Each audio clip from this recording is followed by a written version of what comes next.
안녕하세요. 토끼 왕자입니다. 오늘은 오랜만에 부동산 얘기를 해보려고 합니다.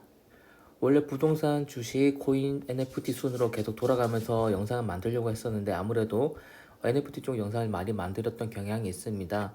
그런데 어제는 제 지인 중에서 이제 부동산으로 몇십억의 자산을 이룬 사람이 오랜만에 안부 전화를 해왔습니다. 그래서 그걸 계기로 겸사겸사 부동산 얘기를 한번 해보려고 이번 영상을 만들게 됐습니다. 이번 영상의 주제는 제 지인들 중에서 경제적 자유를 이룬 사람, 그 중에서도 부동산으로 경제적 자유를 이룬 사람들에 대해서 말씀을 드리려고 합니다. 먼저 첫 번째 지인입니다. 이 사람은 저랑 같은 회사 다녔던 평범한 회사원이고요. 20년간 근무를 하면서 작년에 저랑 같이 희망퇴직을 합니다. 그냥 사무실에 저랑 같이 그냥 회계 업무를 하던 사람이었고요. 이 지인은 저의 사수였던 사람인데요. 2012년에 이 사람을 만났을 때까지만 해도 서울 양천구에 아파트가 한 채밖에 없었고 대출금 갚느라 바쁜 사람이었습니다. 기껏해야 대출금을 갈아타는 정도로만 이제 재테크를 하던 사람이었는데 2012년은 지금 기준으로 보면 너무나 낮은 집값이지만 당시 기준으로는 집값이 너무 높다라는 소리를 듣던 시절입니다. 저도 돈 모아서 집 살 거예요 이렇게 얘기를 했다가 주변 사람들이 너 그렇게 돈 많냐고 면박을 줄 정도로 지금과 비교했을 때 많이 낮은 가격이지만 그 당시 기준으로는 집값이 너무 높다라는 인식이 있던 시절입니다. 그래서 이 사람도 그냥 양천구에 아파트 한 채를 갖고 빚을 갖고 있는 게 전부였던 거죠. 그렇다고 우연하게 빚을 계속 갚아가면서 인천 송도에 아파트를 한 채 사게 됩니다. 추가로 이제 인천 송도에 투자를 하게 된 거죠. 아파트를. 대출금이 어느 정도 갚아져서 여유가 생기니까 재테크를 한번 해본 겁니다. 참고로 이 사람과 같이 샀던 다른 지인이 있는데 이 지인은 아파트를 사자마자 한 4천만 원 정도만 남기고 팔아버립니다. 이 정도면 되겠지 싶어서. 그런데 지금 말한 이 지인은 끝까지 갖고 있었다가 5억 이상의 차익을 보고 매도를 하게 됩니다. 이 지인 먼저 4천만 원 수익을 남겼던 이 지인 먼저 얘기를 해드리면 이 지인은 4천만 원만 남기고 팔았고 다시 인천에 송도가 아닌 다른 지역의 아파트 재매수를 합니다. 그리고 자기는 경기도에 전세를 살고 있는 거죠.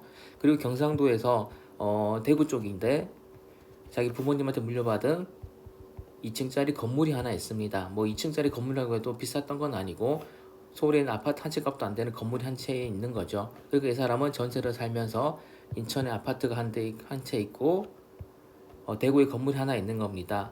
합해봤자 얼마 되지 않는 금액인 거고요. 왜냐하면 인천에서도 메이저 동네가 아니었기 때문에 뭐 대구에서도 메이저 동네가 아니었던 거고요. 그런데 이 사람은 다주택에 걸리기 때문에 추가로 다른 투자를 못하게 됩니다. 반면에 5억 이상의 차익을 남긴 제 지인은 이제 양천구의 대출은 다 완납을 하게 되고 송도는 방금 말씀드렸듯이 억 단위 상승을 하게 됩니다. 그리고 당연히 양천구 아파트도 매도는 하지 않았지만 엄청나게 많이 올랐겠죠. 그럼 송도 아파트에서 최소한 5억에서 6억 정도는 벌었던 거고 그 다음에 양천구 아파트가 한 10억은 넘어갈 겁니다. 그리고 맞벌이를 하고 있고 또 이 사람은 희망퇴직하면서 이제 억 단위의 돈을 받아가게 됩니다. 추정해보면 제 생각으로는 못해도 20억 이상 갖고 있을 거고 잘하면 한 30억까지도 자산이 늘어나 있을 겁니다. 당연히 은퇴를 해서 지금 현재는 그냥 잠시 일을 쉬고 있는 중이죠. 휴식을 하고 있는 중인데 20억이라고 치더라도 요즘 시세로 로또 1등에 당첨되는 정도의 금액입니다. 엄청난 금액이죠. 그러니까 부동산 하나만 꾸준히 해줘도 특별히 위험한 다른 짓을 안 해도 이렇게 경제적 자유를 이루는 사람이 있는 겁니다. 그리고 어제 전화 왔던 이 사람은 또 같이 저랑 같은 회사 다니던 사람인데 이 사람 현재 근무를 계속하고 있습니다. 평범한 회사원이었던 거죠. 8년 전에 듣기로 이 사람은 경상도 지역에서 투자를 넓히고 있었습니다. 이 사람 좀 더 적극적으로 투자를 한 사람이었고요. 이 사람은 대구, 부산 등의 부동산 붐이 일어나니까 해당 지역에 청약 통장으로 청약을 넣어서 청약을 받고 이걸 피를 받고 파는 식으로 계속해서 부를 늘렸습니다. 그러니까 뭐 청약 하나만 바라보고 몰빵 투자를 했던 건 아니고 본인, 그 다음에 아내, 그 다음에 처가 식구들 다 끌어들여서 연합해서 청약을 넣는 겁니다. 그 중에 하나라도 당첨이 되면 이거를 피 받고 팔고 또 청약 통장을 만들고 또 단체로 청약을 넣고 또 하나로 당첨되면 피 받고 팔고 이런 식으로 매도를 계속해서 반복했던 겁니다. 피라고 해서 뭐 3억, 4억 이렇게 받았던 건 아니고 그래도 한 5천만 원 적으면 많으면 1억에서 2억 정도를 받으면서 계속해서 매도를 했던 거죠.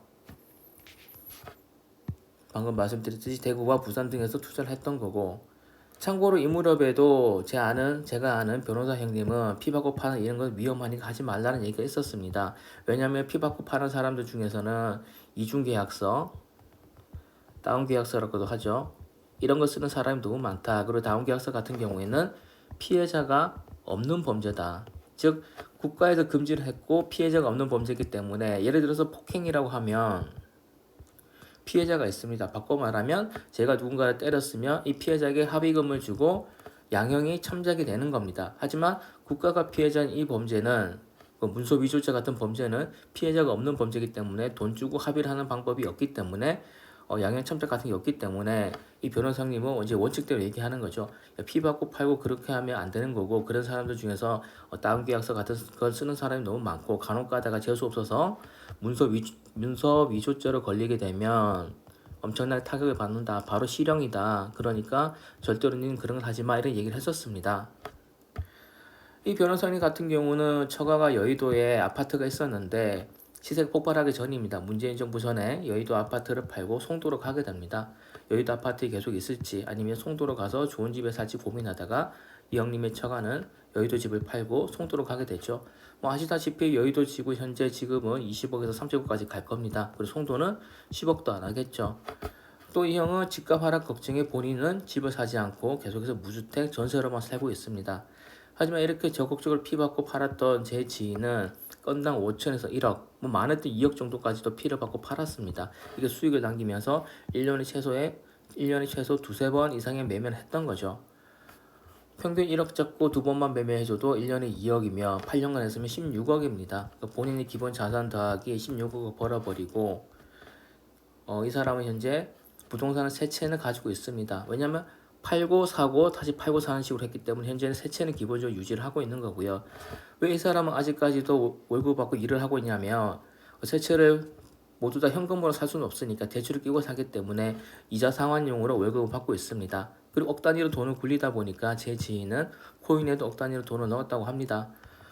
몇 달 전에는 위믹스 코인도 샀었다고 하고, 이번에 엄청나게 사람들이 손실을 많이 줬던 루나 코인도 5만원대에 사서 10만원이 되기 전에 팔았다고 합니다. 되게 운이 좋은 사람이었던 거죠. 그런데 두 배만 먹고 팔았더라도 억 단위를 굴려버렸기 때문에 이 사람은 1억에서 2억 정도는 코인으로 올해만 해도 벌었다고 하네요. 그러니까 매년 1억 정도, 2억 정도의 피를 받고 팔고, 그래서 한 16억, 못해도 20억 정도의 현금을 늘렸을 거고, 코인으로도 몇 억을 벌고, 그리고 코인으로 몇 억을 벌 수 있었던 이유도 이 사람이 부동산으로 피를 많이 받고 팔면서 돈을 많이 벌어놨기 때문이겠죠.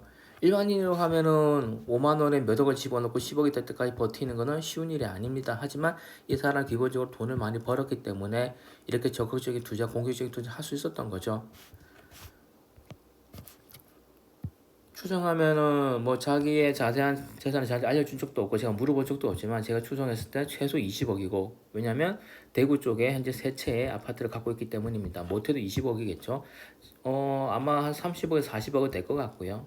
또 맞벌이를 하고 있고, 이 사람은 지금 당장 그만두더라도 경제적으로 전혀 문제가 없는 사람입니다.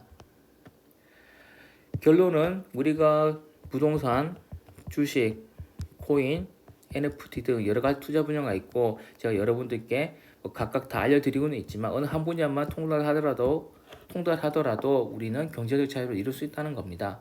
바꿔 말하면 나는 NFT만 할 거야, 코인만 할 거야 하면서 한 분야만 고집할 게 아니라 여러 분야를 돌아보면서 자기에게 맞는, 자기에게 정보가 주어진다거나 아니면 주변 사람들 같이 할 수 있다거나 아니면 자기가 적성이 맞는다거나 하는 분야를 골라서 적극적으로 메인으로 운영하면 그게 경제적 자유로 가는 지름길이 아닌가라는 생각을 해봤습니다.